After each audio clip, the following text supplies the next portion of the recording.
Ladies and gentlemen, you see, first I would like to introduce myself. I have been a professor and head of the Department of Physiology at Maulana Azad Medical College. Then I was the chief of the Physiology Department at JIPMER, Pondicherry. And recently I was the chief of the Department of Physiology and also medical superintendent of the Lady Harding Medical College and the Suchita Kripalani Hospital. Now, first I would like to tell you that how I came into Sahaj Yoga. Now, I listened to the talk of Sri Mataji in 1984, and as Mr. Rajesh Shah has told you, that in the presence of Mother, the Kundalini of a person awakens and he gets the experience of a cool breeze. Now, all the persons present in the hall got the experience of the cool breeze, but unfortunately, I had a little doubt in my mind, as many persons initially have.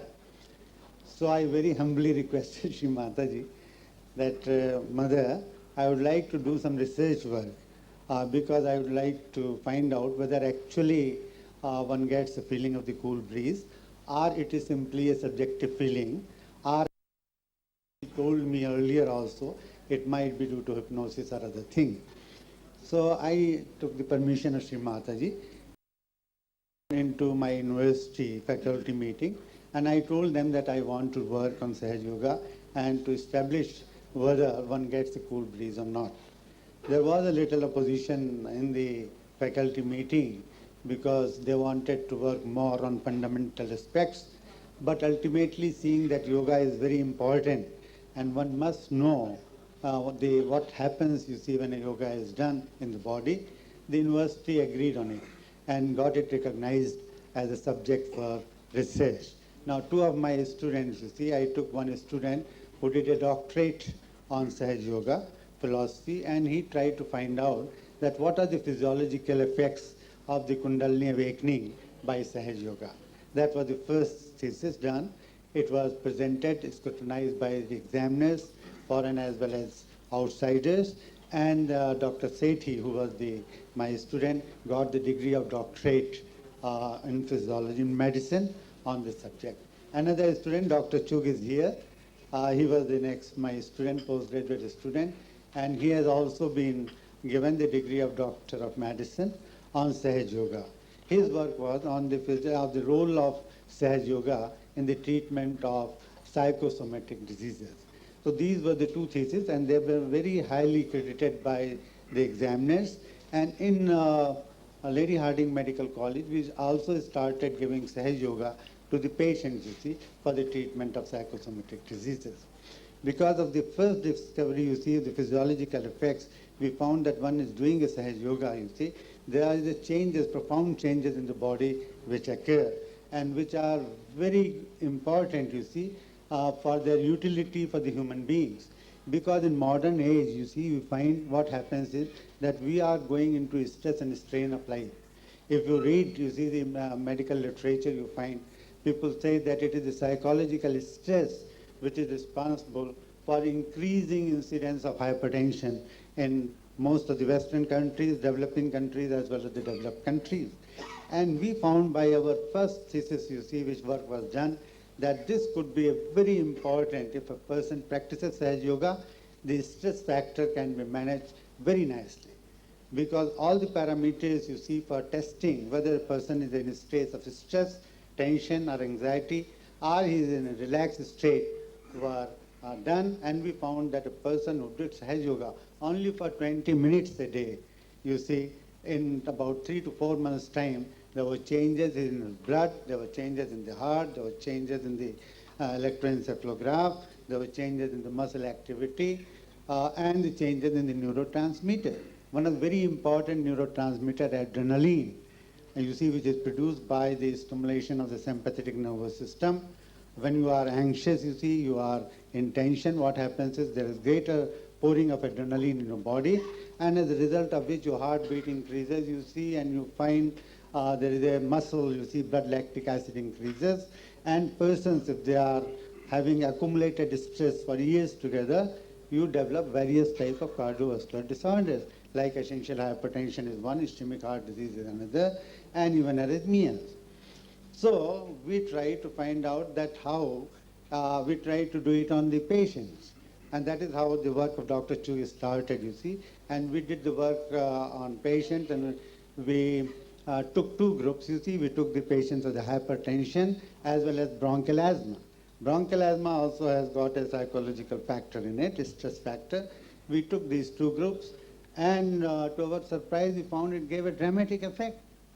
98%, if I am correct, you see the patients of hypertension improved. And then they were without drugs on follow-up, and they had no way. The other group, which was simply on drugs, was not cured, you see, and they were getting, you see, their blood pressure was very high. And so we concluded that if a person is doing Sahaj Yoga regularly, then you find the essential hypertension can be treated, and the persons who are prone to essential hypertension, you see, that can be prevented. And similarly in bronchial asthma, you see, we found that was very, very helpful. Now after this, you see, we recently went to Russia, you see, and in Russia, you see, I attended a conference in Yalta, and the conference was very good because the role was there, it was on the yoga and self-regulation. And this was organized by the people of non-traditional medicine. In Russia also people want that they are fed up with the drugs, and they want that there should be a system of medicine, you see, which may be non-traditional, and they found that yoga is very good. So many types of yogic were there. You see, TM people were there, Rajnishites were there, you see the Brahma Kumaris were there, magnetotherapy was there, so many there. But in the end of the conference, you see, they were convinced that Sahaj Yoga is one of the best, and it is the scientific work has been done. It has been proved statistically that, you see, the person who is doing Sahaj Yoga is able to regulate his brain activity.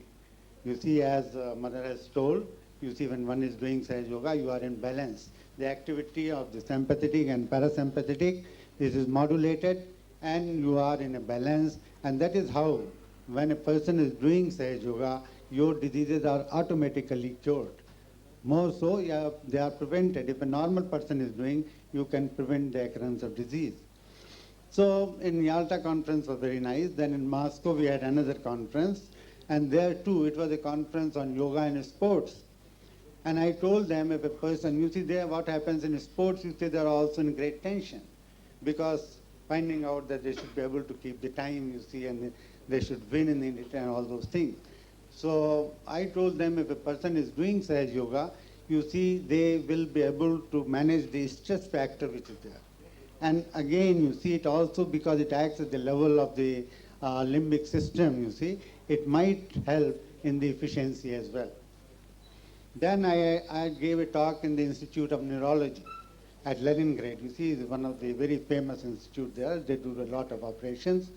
And they requested me to give a talk because they said they are also very much affected by the hypertension. Because what hypertension is there, many people develop hypertension. So they said, we want to do it. And they took the realization. And 90% people, doctors who were there, they got the realization. Now, another thing which we are doing in Delhi nowadays is the effect of Sahaj Yoga on epilepsy. So they got very much interested to do work on epilepsy because the grand mal epilepsy has no treatment.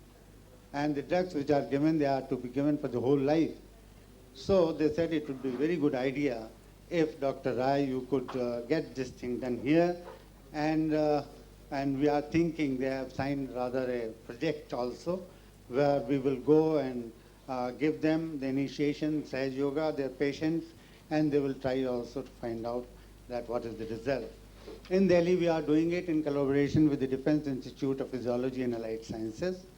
The results are very good. We are finding that the attacks, you see, of epilepsy are decreasing when a person is doing Sahaj Yoga. So, and then you see, we had also did some public lectures.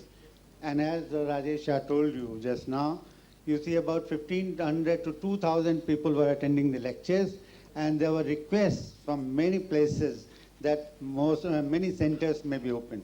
We have already got a center at Leningrad, Moscow, Kyiv, and Sochi.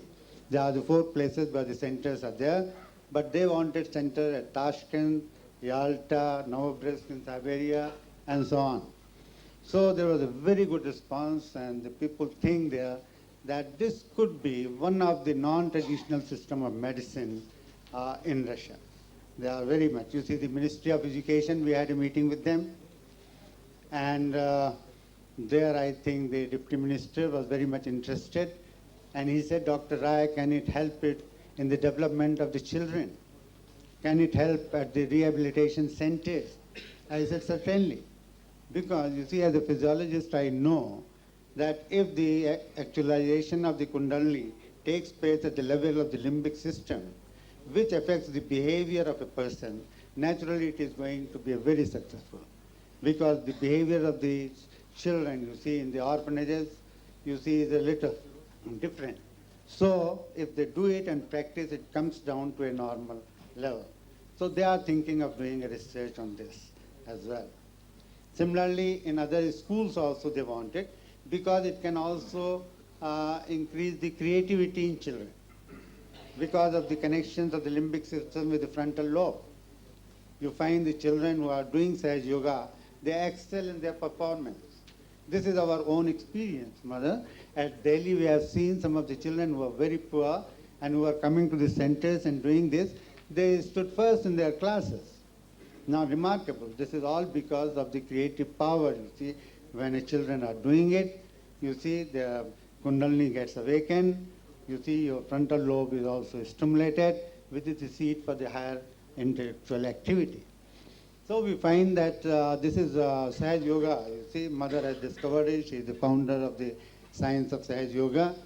And I think it is a unique yoga and the best yoga which the human mankind can have today.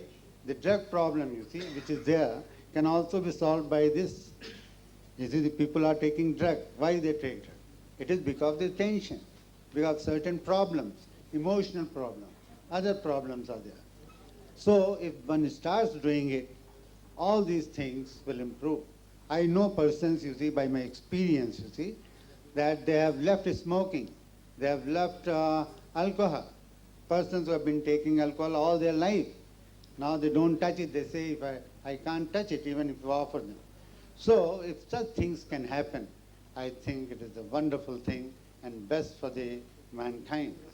Similarly, you see, so much as I told you earlier, the ischemic heart disease, the heart attacks. Now the doctors all over the world know that it is the psychological stress which is responsible for increasing even the blood cholesterol level. Recently, you see, in the last 2 years, people have found it out, and that is the cause of the atherosclerosis. Another thing, what they have found recently is that this psychological stress, emotional stress, can cause a spasm of your coronary vessels, and thereby can give rise to a heart attack and sudden death, Mother. Now, all these things can be prevented, you see, if a person is doing Sahaj Yoga every day for, say, about 10 to 15 minutes. So it is very nice. It is a life. I say Sahaj Yoga, if you have a Sahaj Yoga lifestyle, I think you can prevent the heart diseases. So, Mother, this is what I think is there. If any questions are there, more welcome to ask.